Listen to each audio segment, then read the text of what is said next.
Magandang umaga po, muli ang inyong lingkod, si Chef Roy. Shout out po sa inyong lahat.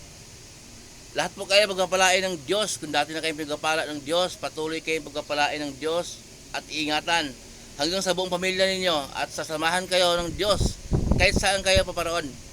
Shout out po kay Kuyang.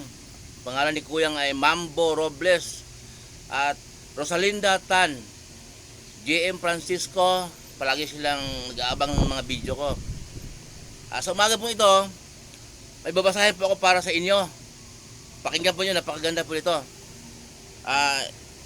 Mateo 17 po.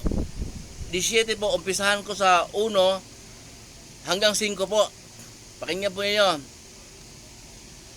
Pagkaraan ng 6 na araw, isinama ni Jesus si Pedro at ang magkakapatid na Santiago at Juan, at sila'y umakyat sa isang mataas na bundok.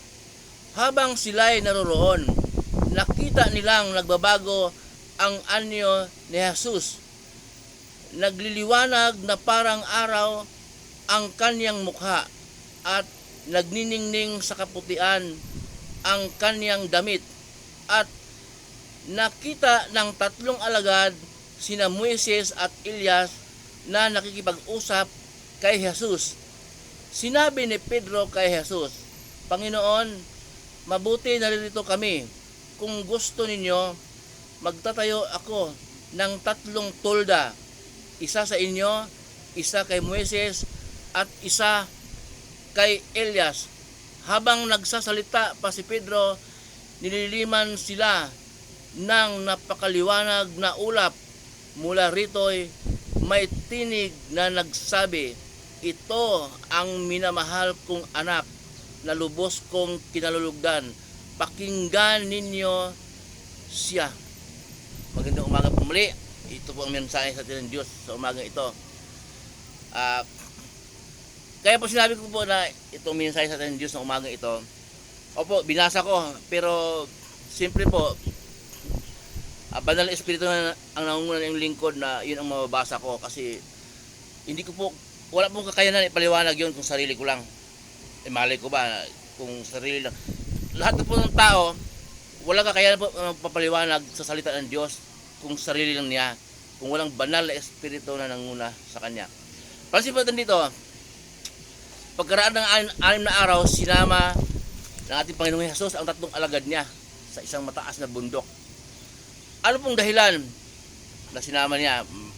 Mapansin po natin, ang dahilan po noon, kaloob ng Diyos na maisama yung 3 alagad, sina Pedro, Santiago at Juan, para po upang masaksihan po ng 3 alagad niyan ang kapangyarihan ng Diyos.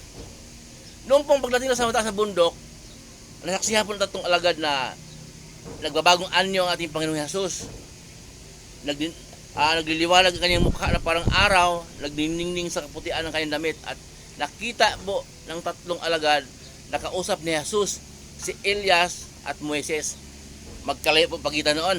Si Moises po, doon po yun sa malayo masyado po yun, doon po. Asa si Elias po, magkalayo. Si Moises at si Elias hindi magkaedad po, magkalayo. At si Jesus po, pagdating ni Jesus, masyadong malayo. Pero nakita ng mga alagad na magkausap yung 3. Matagal nang patay yung 2 propeta na yun nung panahon yun. Ngayon, ang sabi ni Pedro, gusto po yung Panginoon, ay mabuti nandito kami, gusto niyo gagawa akong 3 kubol. Isa sa inyo, isa kay Moises at isa kay Elias. Kasi po, nung panahon yon, kahit siguro ngayon, ganun din naman noon, ngayon, pag nakikita ng, uy, naghimala, mahal na birhen, tatayo ng ano dyan, yung sambahan. Ganun po noon. Kaya gagawin ng kubol, tatayo sila ng kubol 3 para magiging sambahan na dyan naghimala. Nakita si Elias, nakita si Moises. Pero habang nagsasalita pa lang si Pedro po, nililiman sila ng napakaliwanag na ulap, at mula rito ay may tinig silang narinig, ito ang minamahal kong anak na lubos kong kinalulugdan, pakinggan ninyo siya. Sino pong nagsalita? Ang sabi ng nagsalita, ito ang pinakamamahal kong anak, na lubos kong kinalulugdan, pakinggan ninyo siya. Ang sinasabihang anak, si Jesus. Ang salita po, matik na po yun. Ang Diyos Ama na makapangyarihan sa lahat. Lagi pong pinaliwanag ng lingkod na ang sundin natin ngayon, ang kalooban ng Diyos Ama na makapangyarihan sa lahat. Anong kalooban ng Diyos Ama na makapangyarihan sa lahat? Ayan, sinabi po, ito ang minamahal kong anak na lubos kong kinalulugdan. Pakinggan ninyo siya. Nagtayo ba ng kubol? Kung mayroon kayong Bible sa bahay ninyo, basahin din po ninyo. Nasunod ba yung request ni Pedro na magtayo ng kubol o tulda? Tatlo para gawing sambahan dun sa himala na yon? Hindi po. Umuwi na sila noon, bumaba na sila. Kung basahin ko, masyadong mahaba, baka hindi nyo tapusin. Bumaba na sila at sabi ng nasa tinig na ito ang pinakamahal, minamahal kong anak na lubos kong kinalulugdan, pakinggan ninyo siya. Hindi po yon. Ayun, umuwi na sila, bumaba na sila. At pagbaba nila, sinabi ni Jesus na huwag ninyong sabihin ang pangitain na nakikita ninyo hanggat nabubuhay pang anak ng tao. Sino ang anak ng tao na tinutukoy ni Jesus? Siya. Bakit? Kasi siya pinanganak ni mahal na Birheng Maria. Pinanganak po. Nagpakatao. Upang magkaroon ng dugo para kung espiritu siyang bumaba sa langit, di walang dugo. Kaya po ang tawag ng sarili niya anak ng tao. Ang katawan po ng tao at ang sa loob ng katawan ng espiritu ay Diyos. 100% tao, 100% Diyos. Kaya po naging tao siya, nagkatawang tao siya para magkaroon ng dugo. Kasi kailangan niya mahalagang dugo, sobrang mahalaga. Kasi po ang dugo niya yun ang panghuhugas sa ating mga kasalanan. Okay po? Kaya po, ang request si Pedro hindi nasunod na magtayo ng tatlong tulda. Kaya dito po mapansin natin na talagang hindi ganon ang pagsamba sa Diyos. Magtayo ng tulda kung saan may himala. Hindi po ganon. Talagang ang kalooban ni Jesus ang susundin. Okay? Yan ang utos ng ating, yan ang sabi ng Diyos Ama. Ito ang pinakamahal kong anak na lubos kong kinalulugdan, pakinggan niyo siya. Yun po, bumaba na po sila noon at yun po pahiwatig dito na ang turo ni Jesus ang ating susundin. Yan po ang kaloob ng Ama. Sinabi rin ng Diyos po, sinabi rin ng Diyos doon sa nung nabautismohan si Jesus, ganun din. Ito ang minamahal kong anak na lubos kong kinalulugdan. Kaya pinagbilin po talaga ng Ama na sundin rin ang ating Panginoong Jesus. Madalas po sinasabi ng lingkod na ang turo ng ating Panginoong Jesus po ang ating gabay. Kung mayroon pong nangangaral, tansiyahin po natin kung talagang turo ba ni Jesus yun. Anong turo ni Jesus? Ang turo ng Panginoon Jesus po, ganito kayo kung manalangin.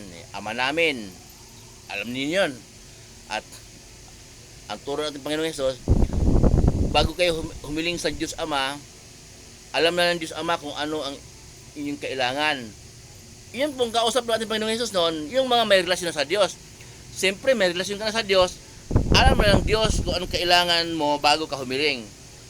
At humiling kayo sa Diyos Ama sa aking pangalan. Yun ang turo po ni Jesus. Ama, patawarin mo ako sa aking mga kasalanan. Ako ulit nagkasala sa isip, sa salita, sa gawa, sa aking maraming pagkukulang. At salamat po sa maghapong ito na ako po pinigkaw ng lakas. Tapos hihiling po kayo. Pagkatapos yung humiling, ito po ang aking samot dalangin Ama at kahilingan sa matamis sa pangalan lamang na iyong anak na aming Panginoong Jesus. At siya po ang nag-iisa kong tagapagligtas.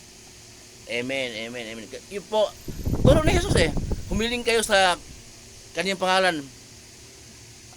Hindi sa mga pangalan ng mga santo na yan, San Joaquin, malakas ka kay Lord, ipanalangin mo kami, San Bartolome, San Luis, kung ano-ano. Hindi po turo ni Jesus yan, turo talaga niya. Yun ang pinagbilin sa atin ng Diyos. Sundin niyo siya. Ang turo ni Jesus ay, sabi niya sa John 14:6, memorize na ninyo yun. Ako ang daan, ang katotohanan, walang makarating sa Ama, kundi sa pamamagitan ko. Siya lang talaga. Hindi yung magkarosaryo ka pa, maghimaya ka Maria. Hindi turo po ni Jesus yun. Wala pong turo si Jesus na rosaryo, kahit na tingnan sa, kung ayaw yung buklatin ng buong Biblia, busy kayo. Computer lang, shortcut. Wala, yun po, mga turo ni Jesus, ang ating gabay, ang ating pamuhay araw-araw. Doon po malalaman na ang taong nagsalita sa Diyos ay sa Diyos talaga. Hindi po sa kanyang sarili lang. Hindi po niya gawa-gawa lang o nagaya lang, kundi talagang nagpapasikat lang. Muli po ang inyong lingkod, si Chef Roy. Ingatan po kayo ng Diyos at sa kayo paroon.